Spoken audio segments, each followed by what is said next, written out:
अस्सलामुअलैकुम students, welcome to अपनी computer class. तो स्टूडेंट, आज के लेक्चर में हम कॉमन यूजेबिलिटी इश्यूज़ को देखेंगे और हम उन्हें किस तरह से अवॉइड कर सकते हैं, इस चीज़ को अंडरस्टैंड करेंगे। तो स्टूडेंट, यूजेबिलिटी का हमने पढ़ा था कि किसी भी सिस्टम या किसी भी डिवाइस की सक्सेस के लिए उसकी यूजेबिलिटी का अच्छा होना बहुत ज़्यादा ज़रूरी है, क्योंकि अगर हमारा यूज़र हमारे प्रोडक्ट को यूज़ करते हुए उसे मुश्किलें पेश आ रही हैं, उसको यूजेबिलिटी इश्यूज़ का सामना करना पड़ रहा है, तो वो बहुत ज़्यादा फ्रस्ट्रेट हो जाएगा और ये भी हो सकता है कि वो हमारी सर्विस या प्रोडक्ट को इस्तेमाल करना ही छोड़ दे। तो इसलिए हमें यूजेबिलिटी इश्यूज़ का पता होना चाहिए और ये भी पता होना चाहिए कि हमने उनको किस तरह से अवॉइड करना है, ताकि हम कोई भी एक यूज़र फ्रेंडली डिज़ाइन तैयार कर सकें। तो स्टूडेंट, हम डिफरेंट टाइप्स के यूजेबिलिटी इश्यूज़ को देखेंगे और with the help of examples and their solutions. Students, हम डिफरेंट यूजेबिलिटी इश्यूज़ को समझते हैं, जिसमें सबसे पहला है हमारा कॉम्प्लेक्स इंटरफेस। कि हमारी कोई भी प्रोडक्ट है, हमारी कोई भी सिस्टम या डिवाइस का जो इंटरफेस है वो बहुत ज़्यादा ओवरवेल्म नहीं होना चाहिए या आइकन से भरा हुआ नहीं होना चाहिए, बहुत ज़्यादा इन्फॉर्मेशन या बहुत ज़्यादा ऑप्शंस नहीं होने चाहिए, जिसकी वजह से ना जब बहुत ज़्यादा ऑप्शंस होते हैं तो यूज़र कंफ्यूज हो जाता है, उसको चीज़ें ढूंढने में मुश्किलात पेश आती हैं, वो लेआउट को अच्छी तरह से अंडरस्टैंड नहीं कर पाता, तो वो बहुत ज़्यादा फ्रस्ट्रेटेड फील करता है। ये इंसानी नेचर है। आप लोगों ने भी ऑब्ज़र्व किया होगा कि जब भी हमें कोई चीज़ मेहनत करने के बावजूद समझ नहीं आ रही होती तो हमें एक बहुत ज़्यादा फ्रस्ट्रेशन हो जाती है। तो इस इशू का सलूशन ये है कि आप फोकस करो सिंप्लिसिटी पे, यानी कि आपका इंटरफेस बहुत ही सिंपल होना चाहिए। आपकी जो रेलेवेंट इन्फॉर्मेशन है वो आपके इंटरफेस पे नज़र आनी चाहिए, जो एक्स्ट्रा इन्फॉर्मेशन है वो आप डिफरेंट पार्ट्स में डिस्प्ले करवा सकते हो। और सिंप्लिसिटी के तौर पे हमने गूगल की एग्जांपल भी देखी थी कि गूगल का होम पेज कितना सिंपल है।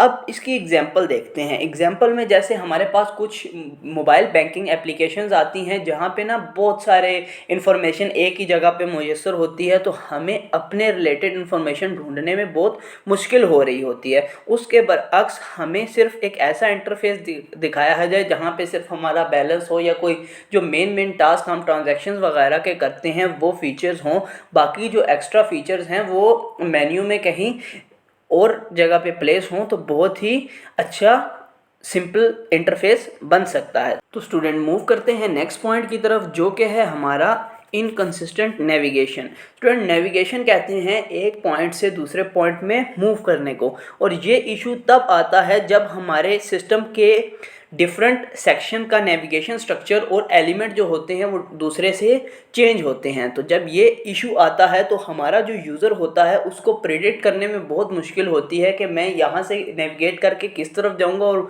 मुझे जो इन्फॉर्मेशन चाहिए मैं उस तक कैसे पहुँचूँगा। और जब यूज़र फ्रस्ट्रेट हो जाता है तो वो उस ऐप को, वो उस एप्लीकेशन को, वो उस सिस्टम को यूज़ नहीं करता। तो इसका सोल्यूशन क्या है? आप मेंटेन कर सकते हो कंसिस्टेंसी को, आप मतलब प्रॉपर नेविगेशन शो कर सकते हो।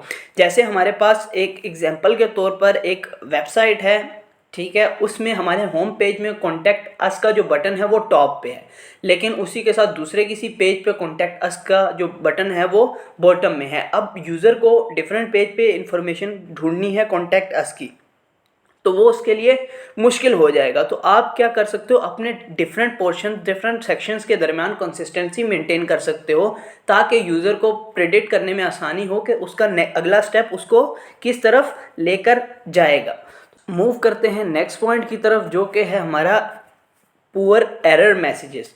ये इशू हमारा तब आता है जब हमारा एरर मैसेज अनक्लियर होता है या कोई उसमें बहुत टेक्निकल चीज़ बताई गई होती है जो यूज़र अंडरस्टैंड नहीं कर पा रहा। अब हमारे सिस्टम में यूज़र कोई बार बार एक मिस्टेक कर रहा है और एरर मैसेज उसके सामने आ रहा है। अब एरर मैसेज इसलिए होता है ताकि उसमें बताया जाए कि आप ये मिस्टेक कर रहे हो, आप इसको इस तरह से सॉल्व कर सकते हो। अगर वो उसको एरर मैसेज ही क्लियर नहीं है तो वो उसको समझ ही नहीं आएगा कि मैं ये क्या गलती बार बार कर रहा हूँ, और वो उस सिस्टम को यूज़ करना ही छोड़ देगा फ्रस्ट्रेट होकर।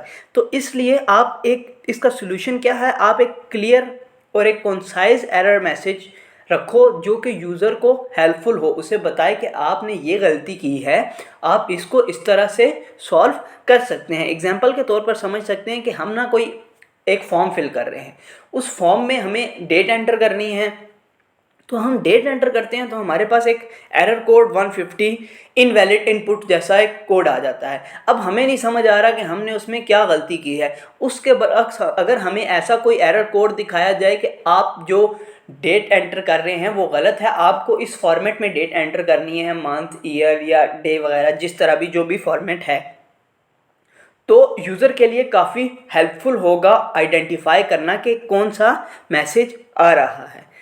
मूव करते हैं स्टूडेंट नेक्स्ट पॉइंट की तरफ, जो कि है हमारा लैक ऑफ एक्सेसिबिलिटी। एक्सेसिबिलिटी कहते हैं कि अपने सिस्टम या डिवाइस को ज़्यादा से ज़्यादा लोगों तक पहुंचाना, ज़्यादा से ज़्यादा लोगों की दस्तरस में वो चीज़ लाना। लैक ऑफ एक्सेसिबिलिटी का इशू हमारा तब आता है जब हमारा जो डिज़ाइन होता है वो सिर्फ लिमिटेड पीपल्स को अकोमोडेट करता है।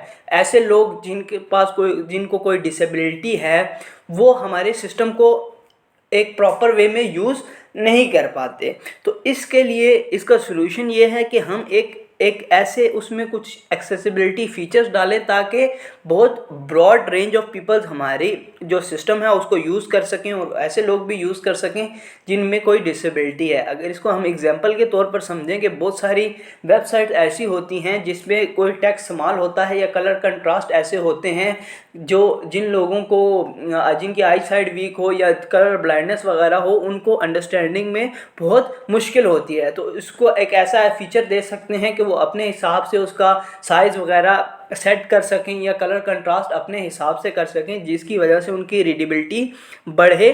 तो इससे हम ये लैक ऑफ एक्सेसिबिलिटी का जो इशू है उसको ओवरकम कर सकते हैं। तो उम्मीद है स्टूडेंट्स आपको ये लेक्चर अंडरस्टैंड हो चुका होगा। तो स्टूडेंट मिलते हैं नेक्स्ट वीडियोज़ में, तब तक अपना बहुत ज़्यादा ख्याल रखिएगा। अल्लाह हाफिज़।